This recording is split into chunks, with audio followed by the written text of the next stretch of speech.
விட்டுட்டு போனதெல்லாம் எடுத்துட்டு போலான்னு நினைச்சான். போயா யாருக்கு அவனுக்கு காசு பணம்? உனக்கு என்ன எவ்வளவு வேணும்னு கேளு, சம்பாரிச்சு சேர்த்து கொண்டு தரேன். இந்தாரு, ஆனா முத்தலா மட்டும் எனக்கு கொடுத்துரு, நான் போயிட்டே இருக்கேன். முத்தலகே இரேஸ்தப்பா வரேன். விடு, என்ன செய்ய போறேன்? நான் வேணான்னு விலகி போனதுக்கு நீ தான் நினைச்சா தப்பு இல்ல, வாழ்ந்தா உங்களுக்கு வசனம் எல்லாம் பேசுனேன். இப்ப நீ முழுசா எனக்குள்ள வந்துட்ட. இனிமே ஆத்தாளுக்கும் கூட பேசுறது பிடிக்கல, என் அப்ப என் கௌரவம் போயிடும்.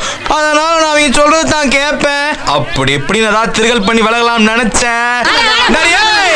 சும்மா சொல்றேன் நினைக்காத, கண்டந்துடவா வெட்டு ஞாபகம் வச்சுக்க.